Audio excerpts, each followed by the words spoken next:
¿Qué tal, amigos? Soy el doctor Efraín Rodríguez Vigil, médico endocrinólogo, y estamos en Alerta Diabetes. La diabetes es la enfermedad que causa más problemas renales en Puerto Rico. De hecho, es la causa principal de que los pacientes estén en diálisis, seguido por la hipertensión arterial. Para hablar sobre el tema, tenemos aquí al doctor Luis Quesada, versado en el tema de los riñones. Ya ha estado con nosotros en otras ocasiones. Y vamos a hablar sobre lo que es la enfermedad renal en el paciente diabético, y más adelante hablaremos sobre los nuevos tratamientos que estamos probando. Luis, ¿cómo tú estás? Bien, ¿y tú? Gracias por invitarme. Gracias por estar aquí nuevamente contigo. Luis, ¿qué tú me tienes que decir a mí de eso que yo acabo de decir, de que la diabetes es... Bueno, es bien cierto, la diabetes es la principal causa de desarrollo de enfermedades renales, no solo en Puerto Rico, en el mundo entero. El paciente diabético, principalmente el tipo 2, ya al cabo de 30 años, empieza a desarrollar evidencia de daño renal, donde este paciente empezamos a ver excreción de proteínas en la orina que se va a detectar como microalbúmina. Se recomienda que cuando usted es diagnosticado de diabetes se le haga una evaluación para ver si usted tiene evidencia de excreción de proteínas en la orina, y luego de eso cada 6 o 1 año, dependiendo si hay la presencia de esto. La microalbúmina no es otra cosa que un marcador de que hay algo inflamado en las arterias del cuerpo. Y es el primer signo que nosotros vamos a ver de que vamos a tener por diabetes problemas en los riñones, problemas en el corazón y problemas en la vista. Bien, ¿cómo podemos controlar esto? Pues esto nosotros lo vamos a controlar primero que nada controlando la presión. Y dentro del control de la presión se exige que nosotros estemos en ciertos medicamentos que intervienen con el sistema renina-angiotensina. Entre estos, los más utilizados son los que bloquean los receptores de la angiotensina 2 y tienen la indicación de drogas y alimentos para ello, y luego los inhibidores de la convertasa. Luego de eso tenemos que dieta, ¿ok? Llevar una dieta adecuada para nosotros mantener el control del azúcar, hacer modificaciones en nuestros estilos de vida, y por otro lado nosotros proceder ¿a qué? A controlar los lípidos. Bien, y es bien importante, ¿por qué? Porque en el riñón hay alrededor de 3 millones de arterias y nosotros tenemos que proteger esas arterias del efecto del acúmulo de grasa en las paredes de ese riñón.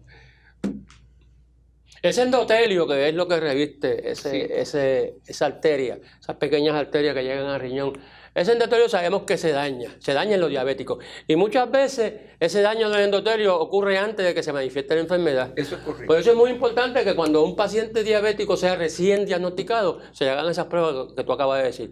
Tanto mirarle los ojos por un oftalmólogo, dilatar la pupila, como medir la proteína que se excreta por el riñón, que le decimos microalbúmina. Sí. No es que sea pequeña la albúmina, no, sino que es poca cantidad de albúmina. Poca cantidad la que se está excretando. No debemos tener más de 30 miligramos como excreción normal. Una vez empieza a subir de 30 a 300, tenemos evidencia de microalbúmina, y mayor de 300 pues ya es proteinuria franca, y esta proteína hay que evaluarla.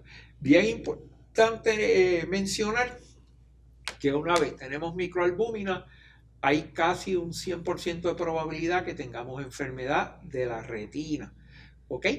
Y entonces, por eso es bien importante que nosotros tengamos un control adecuado de nuestra diabetes.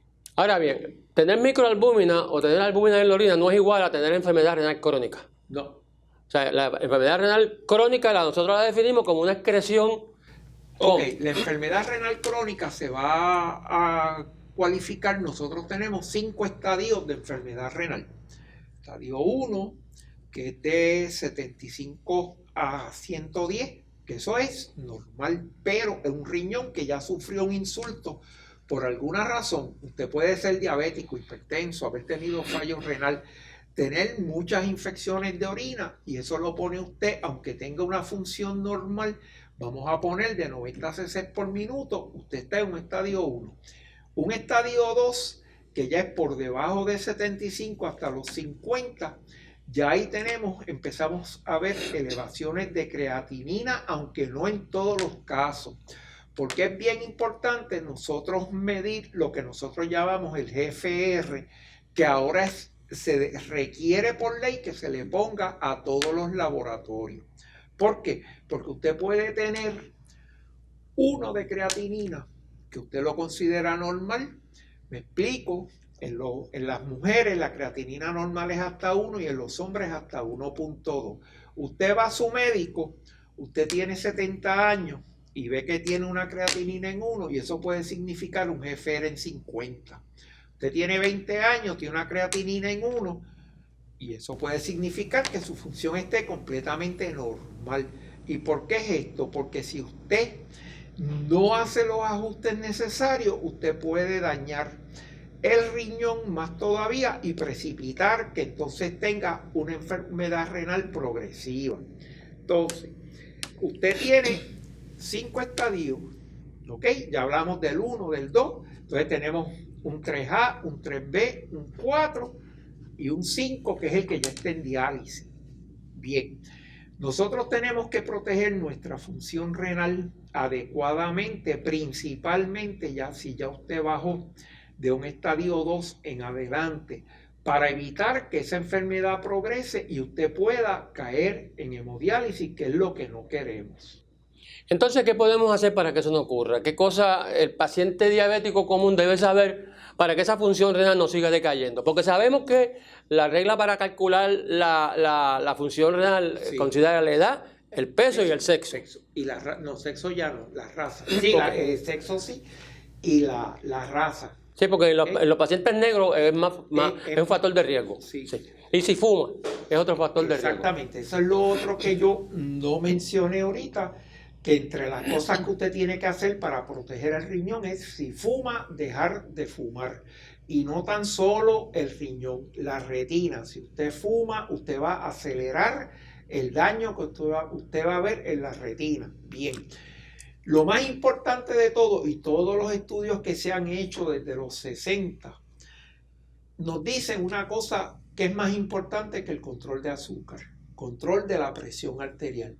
Pero usted no puede usar todos los medicamentos para controlar esa presión. ¿Por qué? Porque todo paciente diabético debe estar acompañado de un agente que intervenga con el sistema renina-angiotensina.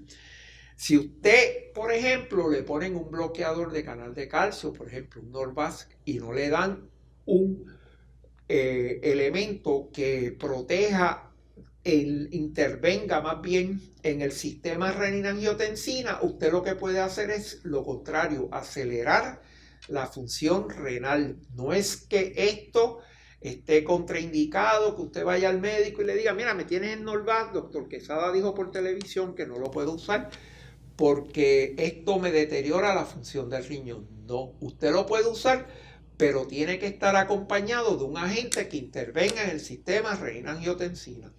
Otro medicamento que usted puede utilizar que lo ayuda y que protege son los que intervienen con el metabolismo del potasio, como la espironolactona o el eprelone. Pero ¿qué pasa? Estos medicamentos retienen potasio. El diabético hace un daño en el riñón donde usted también retiene potasio porque hace un desorden tubular que se llama RTA tipo 4, que es la acidosis tubular renal adquirida. ¿Y qué hace esto? Esto intercambia en el riñón sodio por potasio y retiene potasio. Si usted está en uno de estos dos medicamentos más un agente que intervenga con el sistema renina-angiotensina, usted está más expuesto a que le suba el potasio y puede entonces tener complicaciones cardiovasculares de secundarios a una hipercalemia. No es que no se puedan utilizar, se pueden utilizar, pero hay que velar cómo se comporta el potasio en usted. ¿Ok? Entonces, una vez usted tiene la presión controlada y usando un agente que intervenga con el sistema renina-angiotensina, que puede estar combinado con un bloqueador de canal de calcio o a lo mejor con un beta bloqueador, como son por mencionar uno, el metoprolol, pues entonces usted tiene que asegurarse de que usted tiene control del azúcar, que esto es sumamente importante y principalmente ahora que están saliendo medicamentos al mercado, los cuales utilizan el control del azúcar para proteger su función renal. Y de esto, ¿qué cosas tiene nuestro paciente que saber, los pacientes hipertensos, diabéticos, de cosas que no debe hacer? ¿Hay algo que aumente la presión, por ejemplo? Pues la dieta, que no lleve la restricción de sodio, y esto hace que entonces usted retenga líquido, desarrolle edema.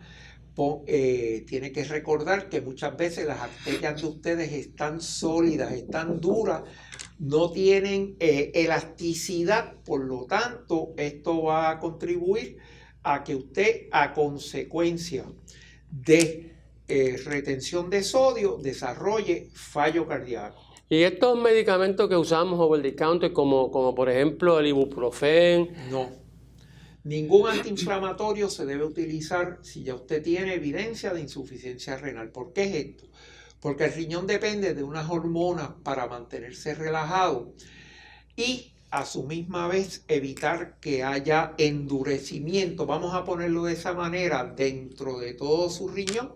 Y si usted suprime todas estas arterias, todas estas enzimas, que es lo que hacen los antiinflamatorios, por ejemplo, el ibuprofén, vamos a hablar nombres comerciales, no me recuerdo bien los genéricos, el Relafen, el Motrin, el Alif, el Toradol, pues usted entonces lo que va a promover es que el riñón se enferme más y que acelere el deterioro de su función renal. Y que aumente la presión. Sí, es una de las razones por las cuales el paciente que estaba bien controlado de su presión, de momento su presión se le descontrola. ¿Y qué hacemos nosotros? Le aumentamos a ese paciente la dosis del medicamento, le cambiamos el medicamento, cuando lo que tenemos que hacer es quitarle esos medicamentos. Quiero aclarar también que en muchos casos actualmente la literatura ha hecho un cambio donde están habiendo algunos de estos medicamentos en forma tópica. Hasta el día de hoy se están recomendando porque se entiende que no se absorben y no afectarían la función del riñón en ningún momento. O sea, usted puede usar el medicamento de forma tópica y no oral. Y lo hay en el mercado y hasta fuera de recetario, sí, la que lo puede comprar, pero siempre con el consejo del médico para que el médico sepa que está usando el medicamento y si desarrolla alguna condición anormal, pues podamos informar a la agencia reguladora de drogas y alimentos sobre el efecto que esa crema le produjo a ese paciente. Y es bien importante cuando usted visita una sala de emergencia, si usted principalmente tiene una función renal comprometida, ya sea de 60 mililitros por minuto hacia abajo, que usted le recalque al médico de sala de emergencia, si usted tiene dolor, que usted no puede utilizar antiinflamatorios, por ejemplo el Toradol, porque le puede causar un daño agudo en ese momento y yo como nefrólogo lo he visto. Amigos, vamos a pausar un momentito, dentro de un rato volveremos nuevamente con la segunda versión de esta charla. Vamos a hablar de los nuevos medicamentos, los nuevos que hemos producido para lograr que ese riñón no se siga dañando y mejorarlo y salvarlo. Recuerden que nos pueden ver a través de alertadiabetespr.org en su canal de YouTube.